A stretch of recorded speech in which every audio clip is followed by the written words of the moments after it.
আজকে আমি তোমাদেরকে দেখাতে চলেছি বাগবাজারের একটা অফবিট জায়গা থেকে সিঙ্গাড়া আর তাদের স্পেশাল নিরামিষ কচুরি। পুরো ভিডিওটা দেখতে থাকো। আজকে আমার সকালের ব্রেকফাস্ট ছিল মায়ের হাতে গরম গরম রুটি আর সাথে ছিল ডিম ভুজিয়া। এই ডিম ভুজিয়ার মধ্যে জাস্ট পেঁয়াজ, লঙ্কা, ডিম আর নুন, আর কিছু ছিল না। আমি জানি 95% মানুষ এই ডিম ভুজিয়া খেতে ভালোবাসো, আমারও খুব ফেভারিট। এইবার আসি আমরা লাঞ্চে আজকে সিম্পল মেনু ছিল, জাস্ট কাতলা মাছের ঝোল আলু দিয়ে লম্বা লম্বা করে আর সাদা ভাত। আজকের কাতলা মাছটা মোটামুটি 2 থেকে 2.5 কিলোর মধ্যে ছিল গ্যারেন্টি, কারণ এর পেটিটা কিন্তু তোমরা দেখে বুঝতেই পারছো খুব একটা বেশি মোটা নয়। বাট আজকে কাতলা মাছটা কিন্তু কোনো ভেরির মাছ ছিল না, আজকের মাছটা গ্যারেন্টি সহকারে পুকুরের কাতলা ছিল। আর আজকের মাছে না চর্বি একটু কমই ছিল, যেটার কারণে কাতলাটা একটু খেতে ভালোই লাগছিল। আজকে দুপুরের সুন্দরভাবে পেট ভরে খাওয়া দাওয়ার পর আমি ঠিক করলাম আজকে সন্ধ্যাবেলা শ্যামবাজার যাওয়া হবে, কারণ শ্যামবাজারেই লুকিয়ে আছে জানা অজানা খাবারের জায়গা। আমি প্রথমে শুরু করলাম এই মা কালীর মন্দিরে প্রণাম করে আজকের ভিডিওটা, যেন ভালো হয়। সোজা চলে গেছিলাম বাগবাজার একটু ঘোরাঘুরি করার পর আজকের সেই স্পেশাল দোকান যার নাম হচ্ছে মৌচাক।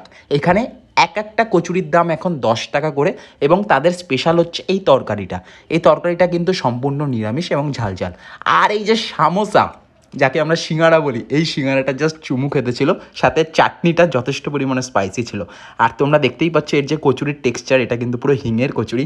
আমার খুবই ভালো লেগেছে। শ্যামবাজারে যারা এখনও এই মৌচাকের দোকানটা ট্রাই করোনি, প্লিজ একবার ওদের ওখানে কচুরি আর সিঙ্গাড়াটা খেয়ে দেখতে পারো। সিঙ্গারাটা আমার খুব ভালো লেগেছে, সাথে এই যে চাটনিটা না, এটা পুরো বাগবাজারের একটা টেস্ট আছে, খুব ভালো লেগেছে। এবং কারা কারা এই মৌচাক থেকে খেয়েছো আমাকে অবশ্যই জানিও। আমি এবার আসি যে মৌচাক দোকানটা কোথায়। আমরা সবাই পাঞ্জাবি হোটেল চিনি, পাঞ্জাবি হোটেলের পাশেই হচ্ছে মৌচাক, এবং তার পাশে রামকৃষ্ণ সুইটস। এই মৌচাক দোকানটা কিন্তু খুব ফেমাস একটা দোকান, কারা কারা খেয়েছো আমাকে জানিও। এবার আমি চলে আসলাম শ্যামবাজারের সেই স্পেশাল বাটার শোরুমে, গিয়ে দেখলাম একদমই কালেকশন নেই। আমার খুব একটা বেশি ভালো লাগেনি এখানকার কালেকশন, তবে বাটার কয়েকটা সেকশানে খুব বেশি কালেকশন থাকে, কয়েকটা সেকশানে একদমই থাকে না। এই হলো আজকে শ্যামবাজারের পুরো ভিডিওটা।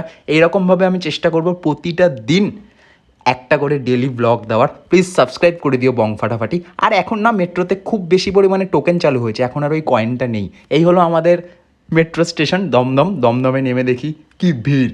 এইবার আসি রাত্রেবেলার ডিনারে। জাস্ট ডিনারে মায়ের হাতে রুটি আর বেগুন ভাজা। বাঙালির ফেভারিট তালিকার মধ্যে রুটির সাথে এই বেগুন ভাজা না, এটা জাস্ট অসাধারণ লাগে। আমার তো লুচির সাথে বেগুন ভাজাও খুব বেশি ভালো লাগে। বাট আজকে সকালবেলা দুপুরবেলা যেহেতু আজকে মাছ খেয়েছি, তাই মা আজকে রাত্রেবেলা আমাকে মাথাটা দিয়েছে। আমি সচরাচর রাত্রেবেলা মাছ খাই না। এরকম ভিডিও যদি তোমরা পরপর দেখতে চাও, প্লিজ সাবস্ক্রাইব দ্য বং ফাটাফাটি।